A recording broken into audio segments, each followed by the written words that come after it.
What if the Titanic never sank? What if the Roman Empire never fell?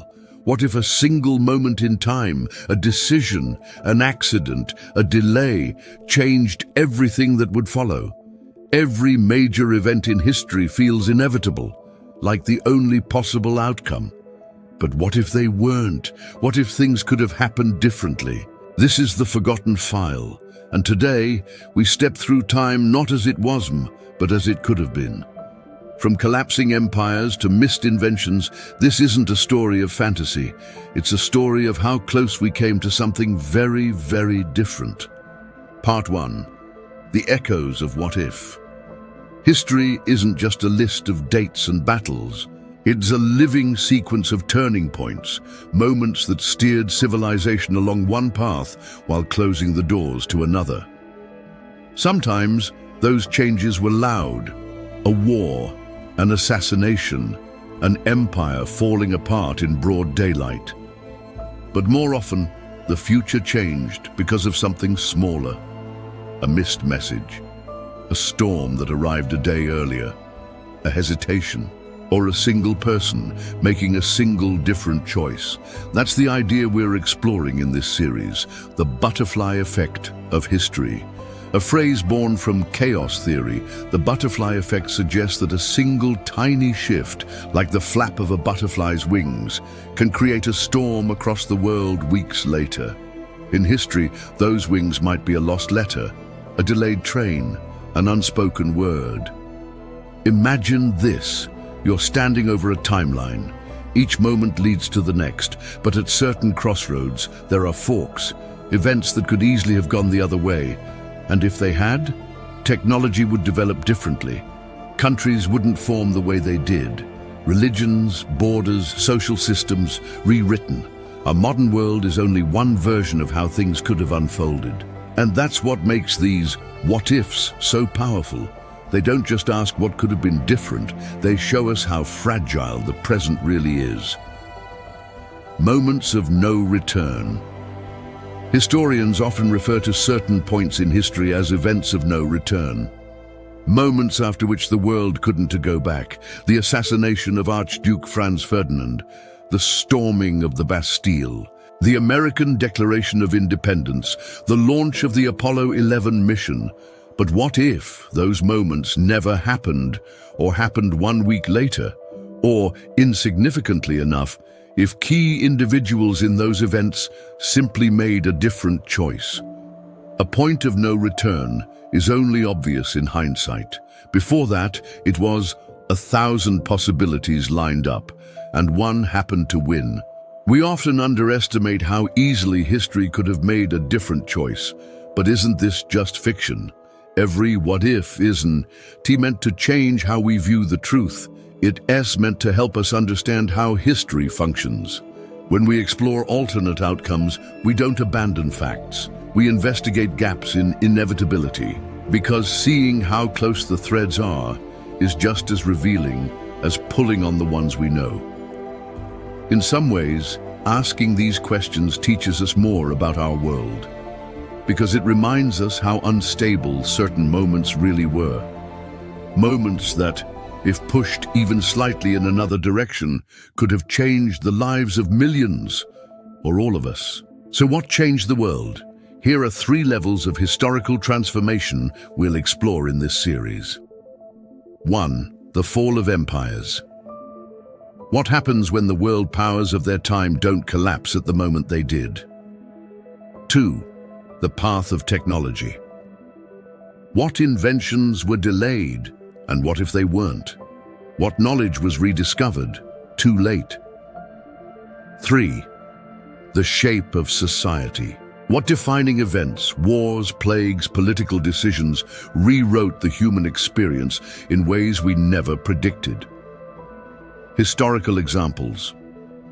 We'll reimagine over the next chapters. We'll step into moments where things almost changed. Altogether, we'll examine questions like, what if the Roman Empire never fell and Europe entered an age of science 1,000 years earlier? What if the Mongol Empire had continued west and overtaken all of Europe? What if Napoleon had won at Waterloo and shifted the balance of global empires? What if the printing press was delayed by 200 years? What if World War I never began? Or what if the internet was never invented? These aren't science fiction. They're built from real historical momentum, based on what almost happened or nearly didn't.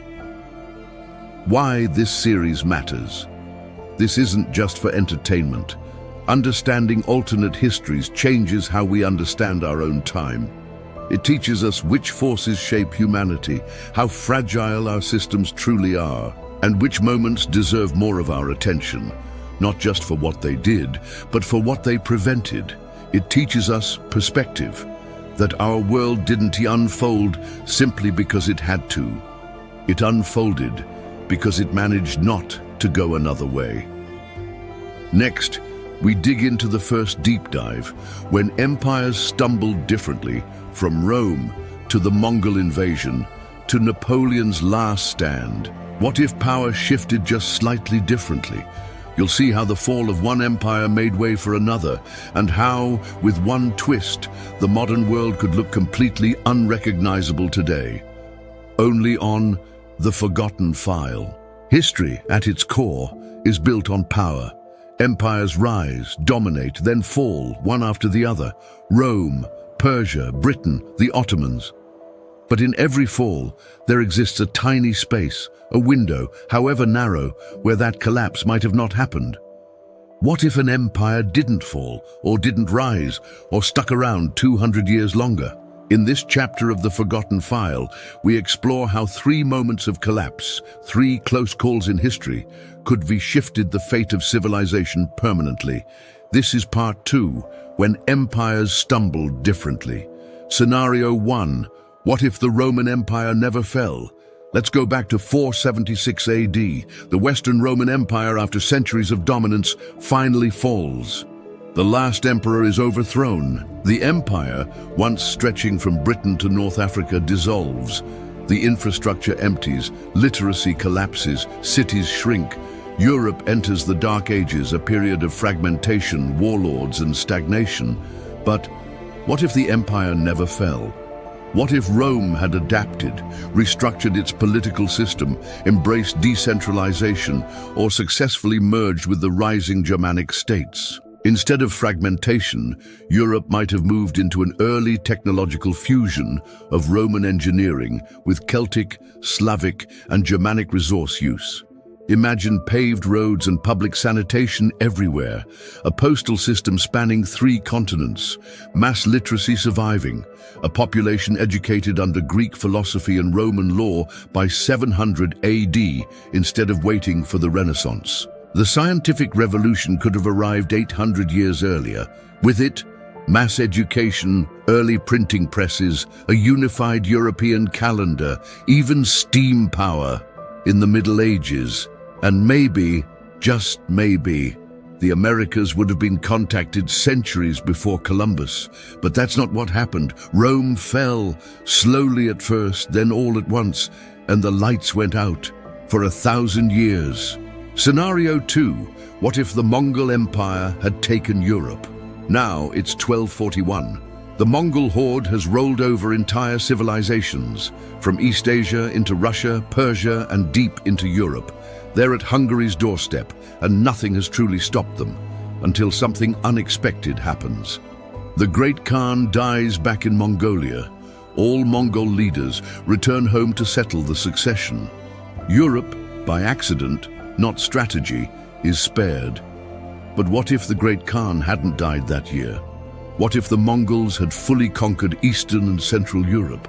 What if their swift cavalry and merit-based systems took hold in France, Spain, and even Britain? We might imagine Europe shaped, not by monarchies, but by tightly integrated city-states operating under Mongol postal networks and administration.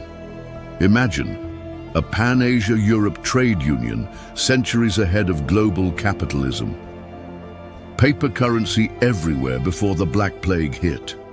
Religious tolerance enforced by law long before Reformation bloodshed. Chinese gunpowder and Middle Eastern astronomy transforming military and science earlier in Western society. Instead of fragmented kingdoms, Europe might have become a satellite ring around a Eurasian superpower stretching from Beijing to Barcelona. The world map would be unrecognizable, so would the cultures that drew it. Scenario 3. What if Napoleon had won at Waterloo, June 1815, Belgium? After escaping exile, Napoleon Bonaparte returns to power for the 100 Days, culminating in the decisive Battle of Waterloo. There, he's finally stopped, for good, by the British and Prussian forces. Europe breathes again. Monarchy survives. The balance of power is carefully reshaped. But what if Napoleon won? What if the British commander had fallen that morning, or Prussia arrived too late? A Napoleonic victory might have meant a unified Europe under French leadership, decades before the EU. British colonialism curbed early with fewer global ports, continental law becoming standard worldwide. The spread of liberal education, military conscription, and Napoleonic codes shaping the world much earlier. More radically, there may have been no World War I because balance of power politics never fully emerged. By extension, no Nazi Germany, no World War II. Maybe. Yet it's easy to forget. He nearly won. Napoleon had superior strategy. He had vision. Even modern public schooling owes pieces to his reform system, but instead, he lost. And nation-states, not empires, defined the future. So why do these shifts matter? You might say history unfolded the way it was supposed to, but these 3 moments showed us something important. Power is rarely stable. Sometimes the greatest shifts in civilization come not from victory, but from luck, timing, and very human limitations. Rome couldn't adapt fast enough. The Mongols turned back because of a funeral. Napoleon missed a window by minutes, and it cost him an empire. In each moment, civilization turned left instead of right. And we're still walking that path today. In part 3, we move beyond empires and into invention. Because power isn't only what you control, it's what you create. What if the printing press had never been invented? Or was invented in the Islamic Golden Age, not in Europe?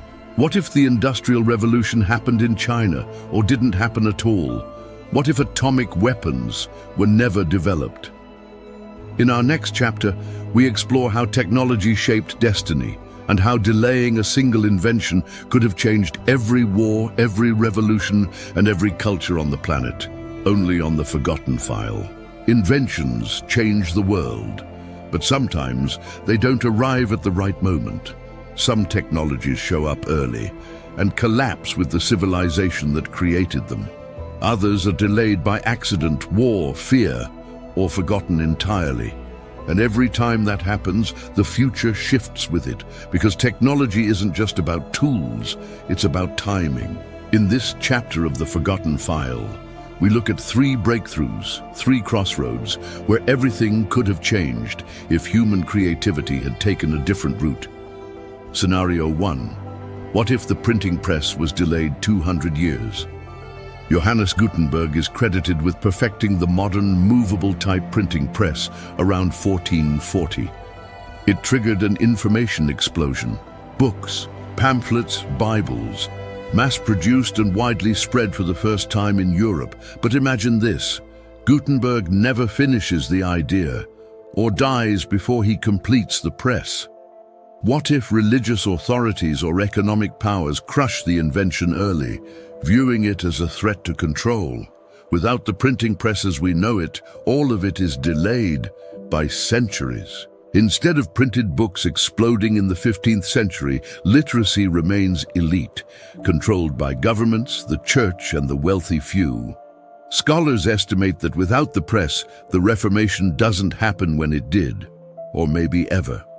Martin Luther, without access to mass printing, becomes a local rebellion instead of a global movement. No flood of printed translations, no easy spread of science or dissenting ideas. The Enlightenment might never rise. Now imagine the impact on exploration. No cheap atlases, no printed maps, no manuals. Colonial empires might be delayed. or take wildly different shapes. Scientific collaboration stalls. By the 1700s, Europe might still be locked in religious orthodoxy. And the United States? The founding fathers were readers of Locke, Rousseau, and Voltaire, printed, shared, debated. Without a print culture, democracy might arrive 100 years too late. All from a machine built out of wood and metal, never reaching the world in time. Scenario 2. No industrial revolution in Britain. The Industrial Revolution began in Britain, but only just. It wasn't guaranteed. In the mid-1700s, a combination of natural coal reserves, political stability, access to global markets, and intellectual property flow jump-started a chain reaction in mechanization. Textile mills, steam engines, ironworks. But what if it didn't start there? Or didn't start at all? One delayed patent, a war that drains Britain's capital, or a harsher crackdown on radical innovation by the aristocracy. Now let's flip the map. Imagine if the Industrial Revolution begins in China under the Qing dynasty, led by reformers combining ancient engineering with Western influence. Factory innovation arrives not in Manchester, but in Hangzhou. Railroads thread Asia first. Military superiority shifts eastward far earlier, or we get no revolution at all, at least not in the 18th century. Without mass production, modern cities take longer to form. Steamships never dominate the 1800s. Empires expand slower or rely more on manpower than industry. Entire systems, slavery, labor, education, morph in new directions. Urbanization slows. Carbon pollution is smaller. Perhaps society goes greener earlier. Maybe fossil fuel dependency never takes root. Modern warfare changes. Technology perks up in isolated spots, not as sweeping global restructuring like we saw after 1760. And politically, countries claiming industrial leadership may have emerged hundreds of years apart. Our world? Less modern, or modern, just in completely different hands. Scenario 3. What if the atomic bomb was never developed? The most terrifying invention in human history wasn't inevitable. During World War II, the US led a top-secret research initiative, the Manhattan Project, to build a functioning nuclear weapon before Nazi Germany or Japan could. They succeeded. In August 1945, atomic bombs fell on Hiroshima and Nagasaki, changing warfare forever. But what if they hadn't? What if the Manhattan Project had hit roadblocks, technical failure, sabotage, scientific conspiracy, or political cancellation? Let's play out how history diverges. The US invades mainland Japan, a bloody ground war that could have stretched into 1946 or 1947. Millions more die. Japan eventually surrenders, but without nuclear destruction. The Cold War arrives, but now there's no nuclear deterrent. The Soviet Union, no longer playing catch-up, may become the only nuclear superpower when they inevitably develop the bomb later. Power balance flips. Western Europe feels the ground shift beneath its alliances. The US may lose its post-war grip, economically, militarily, psychologically. Without nukes, Korea, Vietnam, Cuba all possibly escalate into full-scale wars between superpowers with only conventional limits. Or maybe the post-war treaties take on deeper meaning, leading to actual peace instead of armed stalemates. But humans have always pursued bigger weapons, and if Oppenheimer hadn't done it, someone else would have. Just later. Maybe in Iran, maybe in Nazi Germany, if they'd gotten there first. Either way, the world without the atomic bomb, more vulnerable or more human, no one knows. Why technology's timeline matters? There's a reason these scenarios are so uncomfortable. Because they remind us technology feels inevitable, but it's not. The people who create it, the hands that fund it, the moment that unleashes it, all of those matter more than we're usually told. Your world didn't just happen. It was spun out of plans that almost failed, inventions that barely worked, empires that didn't quite control the thinkers who lived beneath them. Reality is fragile. What's next? In part 4, we step away from inventions and empires and look at society itself. What if slavery had been abolished globally in the 1700s? World War I never happened. The internet was never invented. We ask what happens when ideas, not events or machines, but ideas, take root, earlier, later, or never at all, and how human life changes with them, only on the Forgotten File. History isn't shaped only by armies or machines. Sometimes it's shaped by people, by values, by decisions that redefine who's included and who isn't. In this chapter of the Forgotten File, we step away from empires and inventions and ask, what if society itself had changed earlier, or never changed at all? What if human rights evolved centuries ahead of their time? Or if conflict, like a world war, was avoided altogether? What if the very ideas that define us emerged from a different moment in the timeline? This is part 4, Societies Forged Anew. Scenario 1, what if slavery had been abolished earlier? Slavery, the forced ownership of people, defined economies, empires, and cultures for centuries. But what if that truth had ended earlier? Not in the 19th century, not through war, but through enlightenment, protest, or political reform in the 1700s or even late 1600s. What if leaders and moral philosophers called it what it was, evil, from the very beginning? Here's what changes. The Atlantic slave trade, already operating for over 200 years, meets global resistance.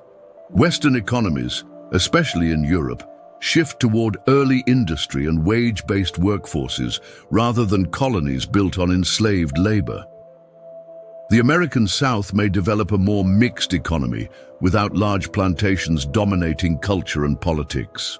African nations avoid the catastrophic disruption of kidnapping and resource pillage, maintaining more cultural and political agency into the modern era. The United States, built in part on compromises around slavery, might never divide so catastrophically. No civil war, no Emancipation Proclamation, because slavery wouldn't survive long enough to require it. The abolition of slavery has always been framed as progress. But in this world, the absence of slavery rewrites the racial, social, and political identities of every continent. Maybe our definitions of inequality wouldn't entirely disappear, but the roots wouldn't run so deep, and the fight might not be one we're still having. Scenario 2, what if World War I never happened? Now imagine Europe in the summer of 1914. Empires are strained, tensions are high, but war is still avoidable. The assassination of Archduke Ferdinand doesn't happen. Austria doesn't retaliate. Germany doesn't mobilize. And the war that kills 20 million people, reshapes borders, and triggers World War II never begins. What changes? First, monarchies in Europe may survive decades longer. The British Empire remains unified for longer and perhaps never begins major withdrawal from India. The Ottoman Empire might gradually fade, but not through total collapse. Germany continues growing as a major power, but perhaps without the nationalist fever that exploded during war. There's no Versailles Treaty, no humiliation of Germany, no rise of Hitler. It's likely that without World War I, there is no World War II. 6 million Jews are never murdered. Cities like Dresden and Hiroshima are never bombed. The Cold War may take a completely different shape, or never form at all. Women likely still enter the workforce gradually, though the massive social changes created by the wars wouldn't accelerate those changes. Civil rights, decolonization, even the United Nations founding might all fade, slow, or evolve in radically different ways. Sometimes the wars we remember are seen only as dust and blood, but their absence would leave a far larger gap, one filled with unanswered questions. Scenario 3. What if the internet had never been invented? Fast forward, it's the 1960s and 70s. Early versions of computer networks are being developed. ARPANET, defense-based communication systems.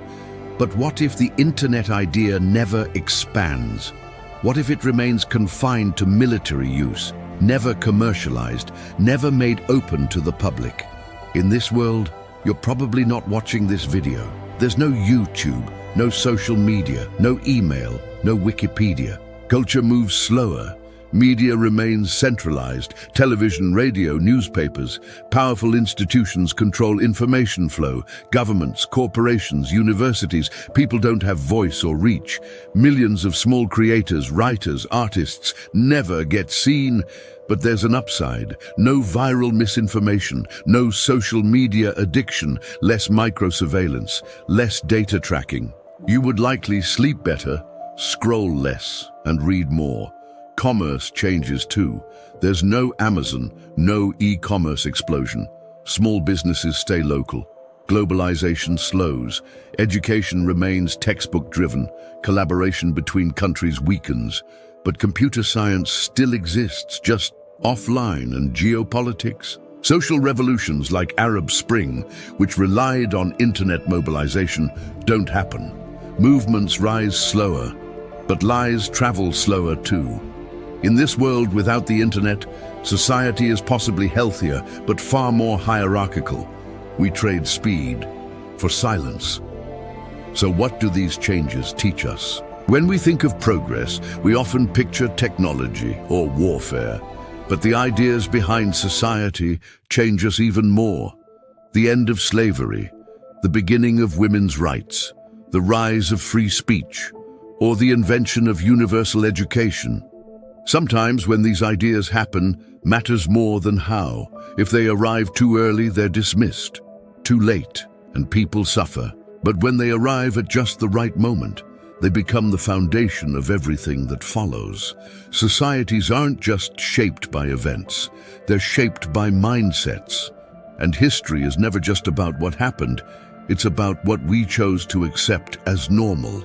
In the next chapter, in part 5, we return home, not to the past, but to our present. We explore just how fragile our version of the world really is, and what these alternate histories teach us about today, our responsibilities, our inflection points, and the what-ifs that are unfolding right now. From technology we fear, to politics we trust, to climate warnings, global AI, and the next butterfly already flapping somewhere. One more step, only on the forgotten file. We've traveled through worlds that never were, empires that might have stood, inventions that could have arrived too late or too early, wars that might never have happened, ideas that shaped entire societies. But there is one timeline we haven't stepped into yet, this one, the present. In this final chapter of the forgotten file, we flip the question. We ask not what could have happened, but what is happening right now? What decisions are we making that future generations might one day view as our greatest turning points? Because today's little choices may be tomorrow's irreversible moments. This is part 5, our present, their past, the fragility of now. One of the most dangerous beliefs we carry about the present is that it is stable, permanent, locked into place. But history tells us otherwise. Every stable civilization thought it was safe until it wasn't. Every empire, idea, system was once just as present as ours is now. They had scholars, roads, governments, laws, a digital trail in some cases. It didn't stop collapse. And when people from those times did nothing, the price was paid by those who came after. Our present may be their past, sooner than we think. Today's what-ifs in the making. Let us walk through just a few modern what-if scenarios currently unfolding, ones that could reshape history if they tipped the wrong way. 1. Climate action or inaction. If the next 10 years become a blueprint for environmental instability, droughts, refugee crises, and irreversible flooding, future historians may look back at this decade as the moment we could have acted and didn't. 2. AI and technology ethics. What if artificial intelligence evolves faster than regulation? If governments fail to adapt to deepfakes, algorithmic manipulation, or autonomous weaponry, will they look back at 2024 the way we look at Oppenheimer? 3. Global democracy and authoritarianism. Political systems around the world are tightening, freedoms shrinking. What if the early 21st century is remembered not for technological growth, but for democratic decline? 4. Space and biotech frontiers. If we colonize Mars, or rewrite DNA, or digitize consciousness, does it spark innovation or fracture humanity? These aren't science fiction. They're lined up on the edge of today. What they'll say about us, hundreds of years from now, the timeline we're living might read like a single sentence in a digital textbook. In the early 21st century, humanity began accelerating choices that would redefine planetary life. Will they say we recalibrated, or that we were warned and never looked up? Right now, the butterfly wings are flapping. The small choices, energy use, elections, education policy, the way we treat each other, they're producing ripples our generation may never live to see. But someone else will, and they'll ask, what were they thinking? How history will remember us.